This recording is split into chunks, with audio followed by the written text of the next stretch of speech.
Hello guys, welcome back. Tunihin pathian wa choila fula request hin ki bol khat in ngai khom diwin ka hindai sa in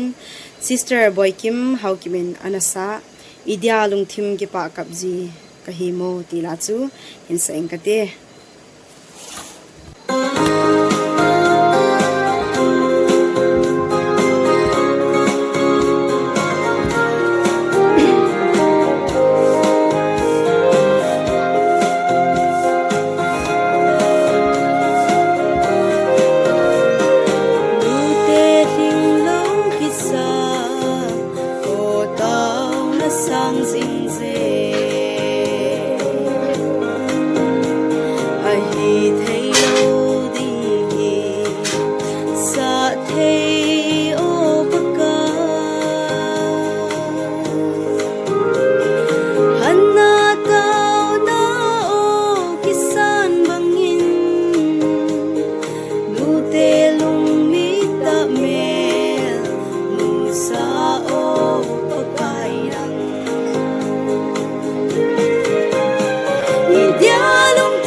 kipah si kahimmo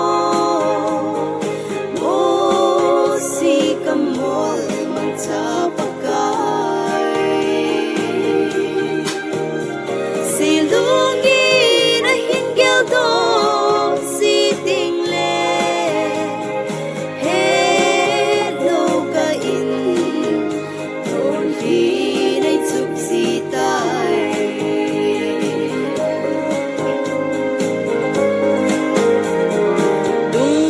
kammol o cheng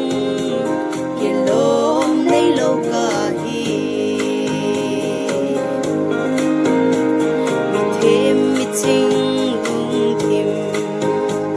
he anang nahi lagaw le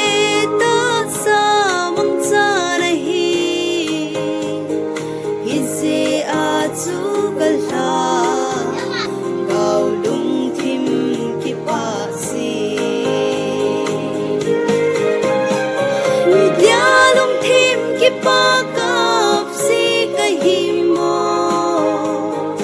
Mose kammol mangcha si lungi na hinggil do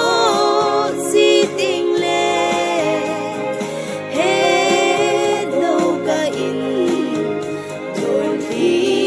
chụp si tai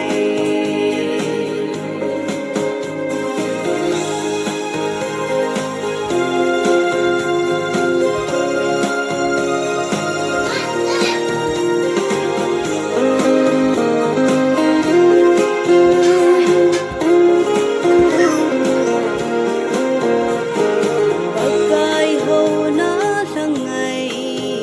se hello nam mi te